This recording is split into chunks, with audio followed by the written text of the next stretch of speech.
Hello everyone. Today I am doing my top books of 2021. I have officially closed the year out with 101 books read, which for me is excessive. I know I will not be reading that much next year, which is fine.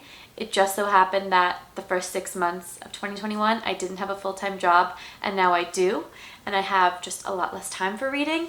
So yes, nevertheless, I have managed to narrow it down to my top 10 books and then a few honorable mentions that I will just mention at the end.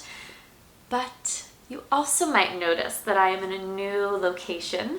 Yesterday was our official move-in day. Marco and I are now in New York City. It has been a very long, drawn-out process because of a few reasons. One, that it's the holiday season and we want to be home with our families. Also, that this apartment building has a rule where you can only move in on weekdays, which was hard just because Marco and I both work. But luckily, a lot of wonderful people helped us and we are now moved in.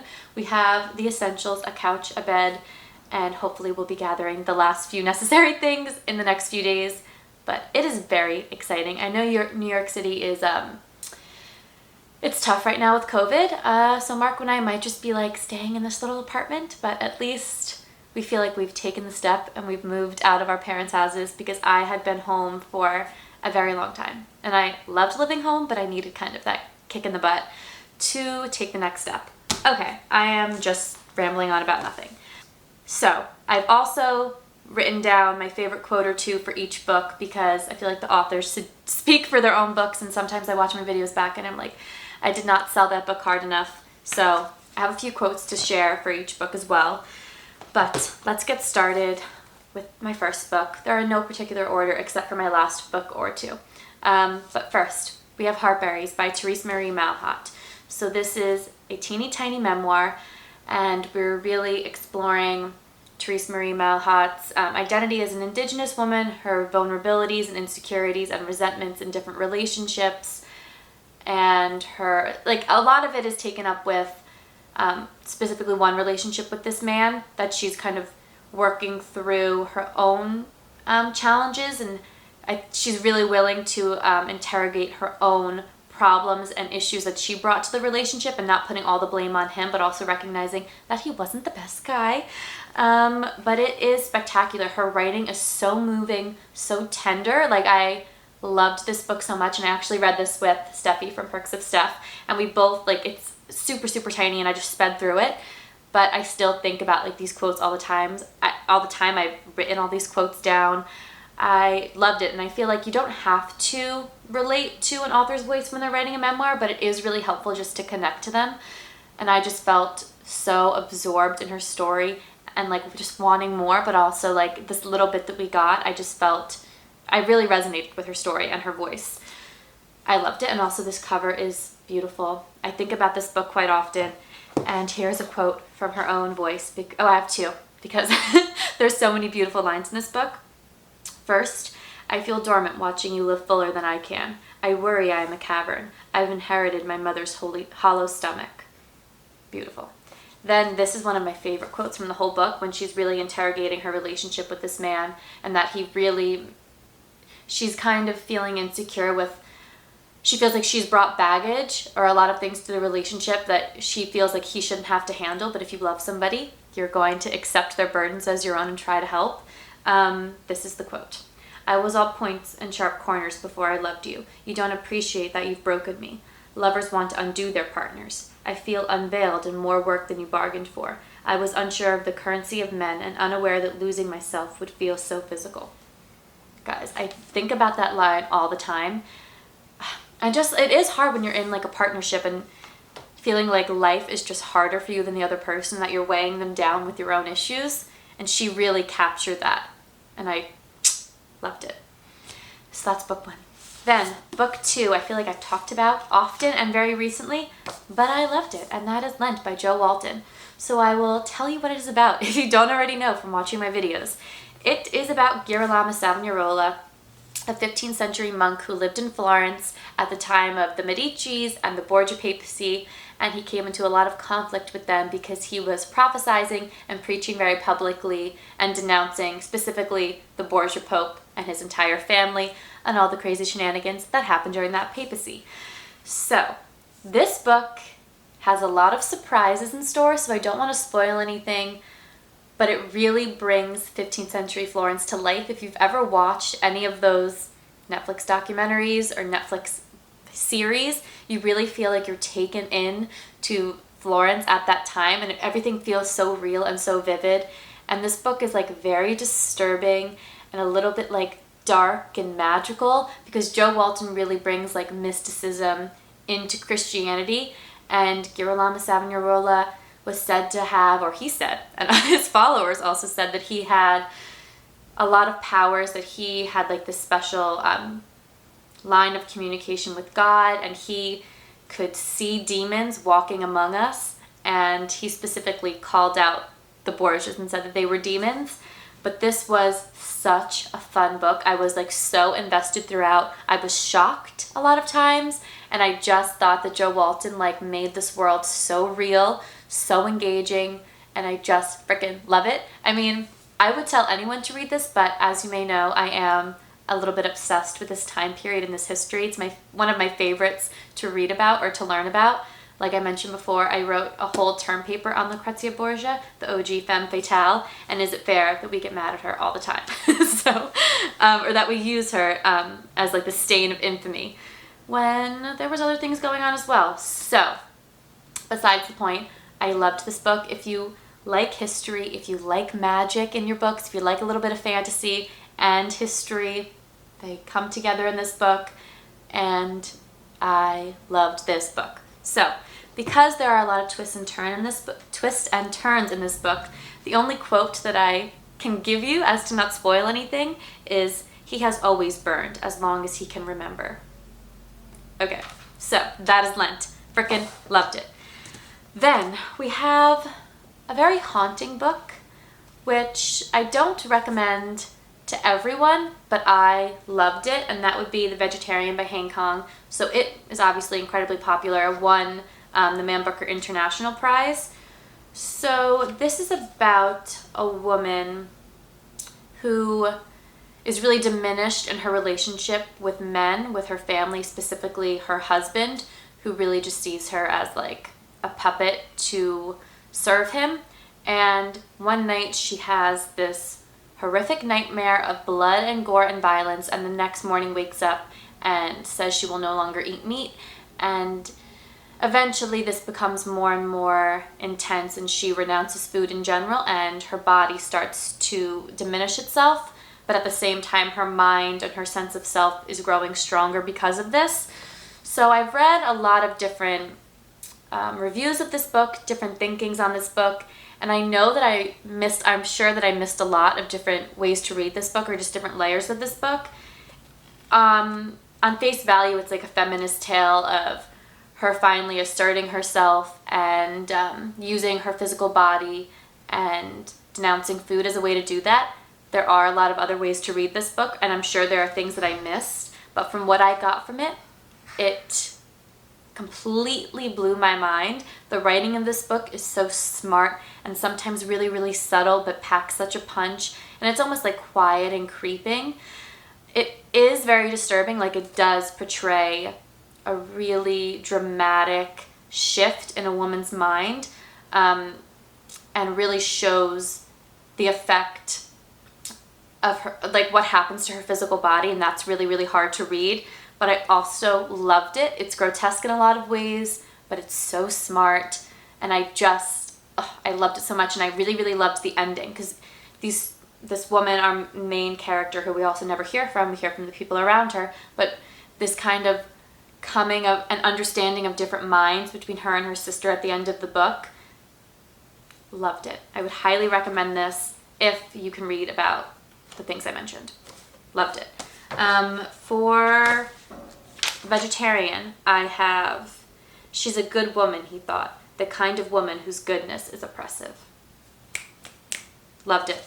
Then we have another tough book. I don't know what's with me in challenging books. This is Inferno, a memoir of motherhood and madness by Catherine Cho. So the title really spells it out for you. We are following, it's basically like a like a journal of what happened to Catherine after she had her first child, a son, and I forget how old the baby is, but she brings him to the US with her husband to introduce the baby to her family, and while here has a postpartum psychotic break, which I had never even heard of. I'm familiar with, or not familiar with, I've heard of postpartum depression, but this is something different entirely. She really becomes, she's like severed from all reality, and she is involuntarily hospitalized because of this. And this book really tells the story of what was happening in her mind, and it's really, really scary at some points. Like she sees different beasts, and she doesn't know what's real and what's fake, and she forgets who she is, who her husband is. One of the best parts of this book, I think, is her husband is such a good partner, which you don't always read about, and it was just really refreshing in how he stood by her. And there's no happy ending at the end of this woman's story. It's an ongoing process, and she recognizes that, but kind of quietly and slowly coming back to herself, and the little breakthrough she has, it was spectacular. This book is haunting. This book is haunting. Just amazing. And then the quote that I have for Inferno is, "I was so preoccupied with the idea of losing my body. It had never occurred to me that I might lose my mind." Yeah, I loved it. Then we have a book that is really challenging for me to talk about because I don't know what to say about it because it's just so complicated and so complex, and that is Freshwater by Akwaeke Emezi. So I've talked about this book before.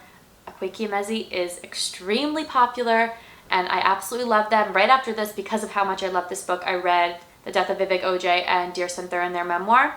So this is about Ada, and we're following her from her childhood into her young adulthood. And the genius of this book is the strikingness of the narrative style and the narrative voices, because the whole purpose of this book is as a way to cope, or as a way to protect herself inside of Ada's physical body. These different spirits, which I'm not sure if I'm using the right word, but these different beings are conjured up and come to life and are really, really powerful and strong, and kind of take center stage at different times based on their personalities. So for example, when Ada's in college, she is raped by a man, and a spirit is midwifed, which is the word Emezi uses at that moment to protect Ada from the trauma and as a way to cope, taking center stage so that Ada herself can kind of fall back. It is incredible, and like I said, each section is like narrated by one of these different spirits or beings, and they all have such striking voices. Emezi's prose is like seriously unlike anything I've read all year. Absolutely incredible. It is so haunting and smart, and I just loved it so much. But because of how complicated, and it's not like unreadable, it is very readable, so I don't want to turn you off from that. This book has so many layers to it that I don't always know how to talk about it, if that makes sense. But I've seriously never read anything like it. It's unique in all ways. That is Freshwater, and I loved it. The quote I have two. So this is really showing you the idea of these different spirits coming to being. These births are complicated moltings, leaving skins all over the place. But remain assured, Ashigura's presence was not our absence. Never that. We fell back when she burst forward. True, but we are many, and she was just one of us. A beast self, a weapon that needed to be put into play. So then the second quote, that is again from the voice of these different spirits that all have names and really striking voices and their own being, really. We're the buffer between you and madness. We are not the madness. But Emezi uses all these different voices to basically interrogate the different binaries and different states of mental wellness or mental well-being. It was incredible. So that is Freshwater. Then we have Then we have Braiding Sweetgrass by Robin Wall Kimmerer, which everybody loves, and I am just jumping on that bandwagon. I started off reading it. As you can see, like almost every page is dog-eared. And I don't do that to all my books, but this is just one that had to happen. And then I finished off with listening to it. So this is written by a woman who's a botanist. She's an indigenous woman. She's a mother. She's a genius. She's a writer. It was incredible. So like I said, it's a kind of a series of essays where Kimmerer is talking about her relationship to nature, these different ecosystems, her identity as a mother and as a nurturer, and how that ties into her identity as an indigenous woman, and how we're basically getting it wrong. And she really like focuses on these little like quirks of different environments and just makes them seem like absolute magic. And it really, this book, reading it, changes your perspective on things. It did for me. And I think about this book, of all these books, I think about this book like so often. One of my favorite quotes all year is from this book. Where is it? I lost it. Oh no, okay. In a way, I was raised by strawberries, fields of them.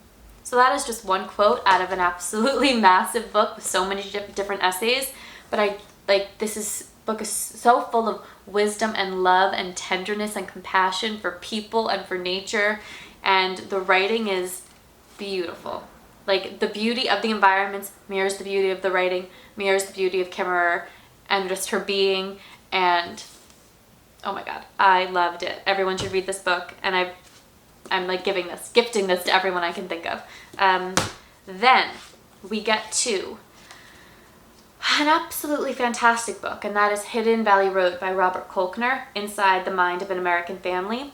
So this book is incredibly popular. It is about the Galvin family in the 70s who have 12 children, 2 daughters, 10 sons, and of the 10 sons, 6 get diagnosed with schizophrenia. So with the book like that, where this book is like dense with science, with different, it's in the 1970s, so we really learn a lot about the different scientific theories that were going on at the time about schizophrenia, these competing ideas of, is it genetic, is it more about nature than nurture? So the genius of this book, because it is so dense, and I think that might turn people off of nonfiction that is so science heavy, but the humanity comes through, and it is so engaging and absolutely gripping, as much as any fiction book that you might read. And it doesn't feel exploitative when it could veer that way with just the subject matter. But Robert Kolker is so thorough in his research, and he really tells every perspective with just such compassion, especially the 2 daughters and like what happened to them in the home.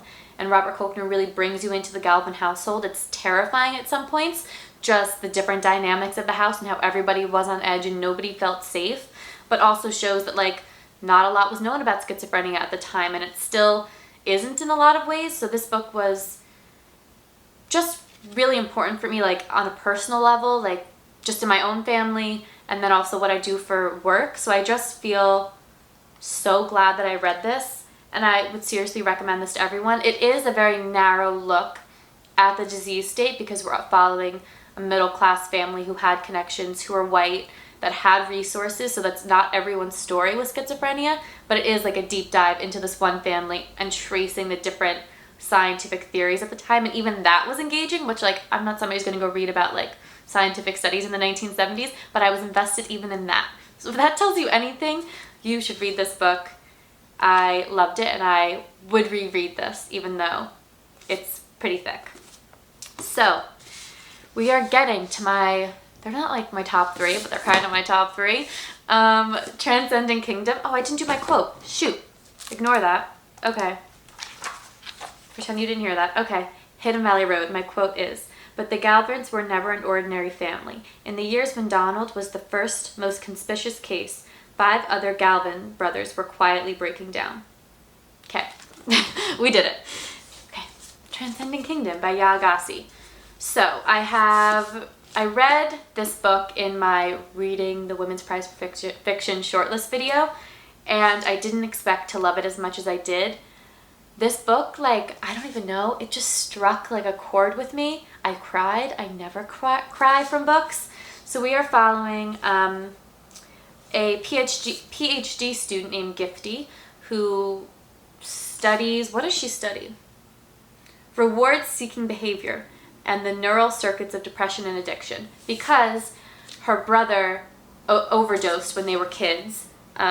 He became addicted to heroin after an injury playing a sport, and we're really watching the inner workings of their home. There's the whole aspect to this book where this is a family of immigrants to the U.S., and kind of the vulnerabilities of them in a new place. But one of the best parts of this book, seriously, is that there's so much, again, like Hidden Valley Road, there's so much compassion in this story.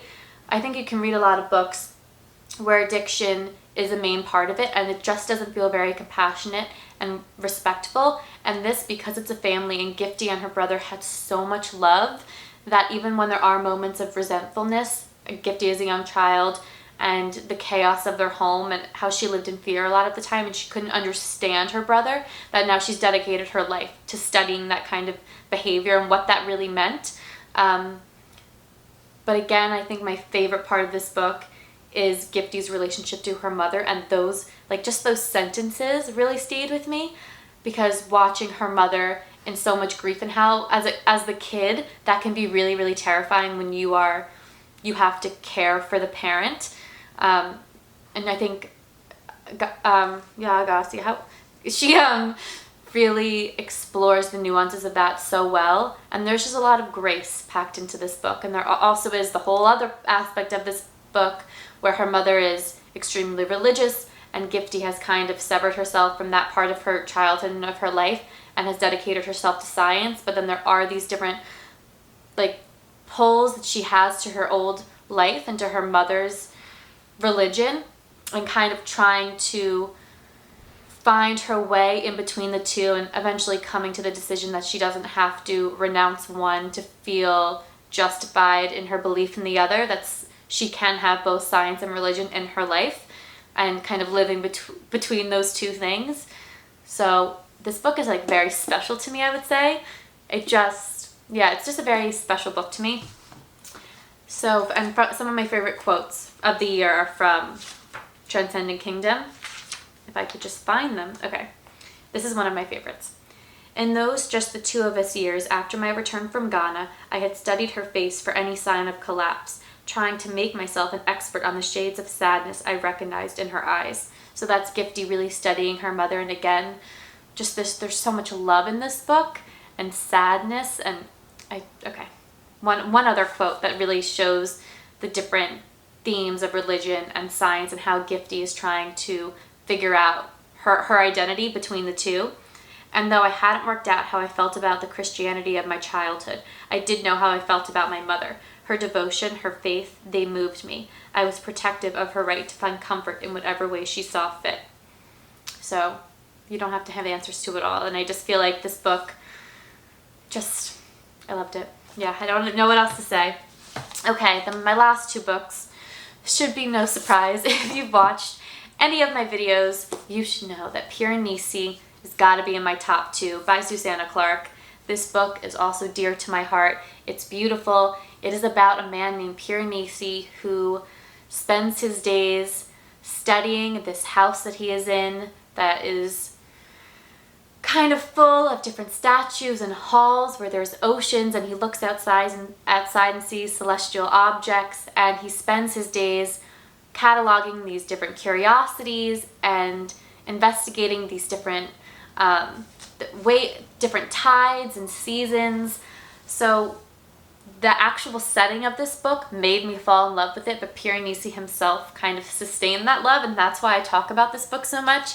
It really is an ode to loneliness, to the perseverance of human spirit, to what humans give this almost godlike power to, that Piranesi really worships the house. He worships his environment. Susanna Clarke does a really interesting thing with capitalizing in this book, which sounds ridiculous, but she does, that different statues or halls or oceans, these words are capitalized because Piranesi gives them this larger than life power, And Piranesi is just like this tender, loving, trusting soul. He is the best parts of humankind in this one man, in this one character. And I wish I could be in this house. I think about this book so much, and I'm just so glad that I have it in my life. I know I will be rereading this next year. And my quote that I have for Piranesi is, "It was the very depths of winter. Snow was piled on the steps of the staircase. Every statue in the vestibules wore a cloak or a shroud or a hat of snow. Every statue with an outstretched arm, of which there are many, held an icicle like a dangling sword, or else a line of icicles hung from the arm as if it were sprouting feathers." So this house is absolutely magnificent and beautiful, and Piranesi spends his days exploring, learning, being curious, and there are some twists and turns as well. It is a fantasy book, but it could really be for everyone at the same time. It is magical, and I love having a little bit of magic in my life. And now, I think I can safely say that we come to my favorite book of the year, and that is Borne by Jeff VanderMeer. You knew this was coming. I love this book with my whole heart and soul. I'm obsessed with this book. It is a post-apocalyptic book that is turned on its head, that's really about humankind, with some flying bears and some sea creatures that does some things. So we are following Rachel and her partner in this post-apocalyptic city where this Amazon-like company, the company, has been bioengineering animals and abusing these animals, and eventually they lose control of them. Where we get to more this absolutely gigantic bioengineered bear who flies about wreaking havoc, killing people, and little critters burrow into his fur, and Rachel one day finds this little creature that she names Borne, which she's not sure what it is, which, red flag, shouldn't do that, but she does bring it home, and she feels this sense of protection and almost maternal love for this being, and Borne has some secrets of its own, and it really puts a strain on Rachel and her partner Wick's relationship. And if that sounds strange, because it is, there are a lot of absolutely absurdities in this book, but that's why VanderMeer is so great, because he really brings it back to the human mind and our inability to connect with people and why we need connection even in the darkest of times, and has so much brilliance. And I cried at this book too, but why am I crying about a book about a flying bear? But I am, and I would like everyone to read this, please. My quote that I have for you, if I can find it, is, "But this was always the test of our relationship. Were we symbiotic or parasitic?" And then my second quote, "In the city, the line between nightmare and reality was fluid, just as the context of the words killer and death have shifted over time. Perhaps Mord was responsible. Perhaps we all were." Yes, so this book, as much as I love the Southern Reach trilogy, which I will defend to my dying day, and it will always be a favorite, this world and this story and Borne and Mord and Rachel and Wick, this book is, oh my god, I'm so obsessed with it. So yes. Now, those are my top 10, and just to be annoying, I do have 5 honorable mentions, which I also loved but didn't make it to my top 10. First, we have Dead Astronauts by Jeff VanderMeer. Then we have My Sister the Serial Killer by Oyinkan Braithwaite. Then, a book that I haven't even spoken about yet, we have Small Things Like These by Clarke Keegan. Then Hamnet by Maggie O'Farrell. And lastly, On Earth We're Briefly Gorgeous by Vuong. So, those are my top books of 2021. Please let me know if you've read any of these, but more importantly, what is your favorite book, or 2, or 3 of 2021? And again, I really just want to emphasize how grateful I am for anybody that subscribes or watches. I started my channel, I think my first video on this channel was my January wrap-up of this year. So yeah, it's just been so fun. This has seriously become my favorite hobby, my favorite community that I'm a part of. I love you all dearly. So thank you so much, and hopefully you will be seeing much more of this background very soon. Bye, everyone.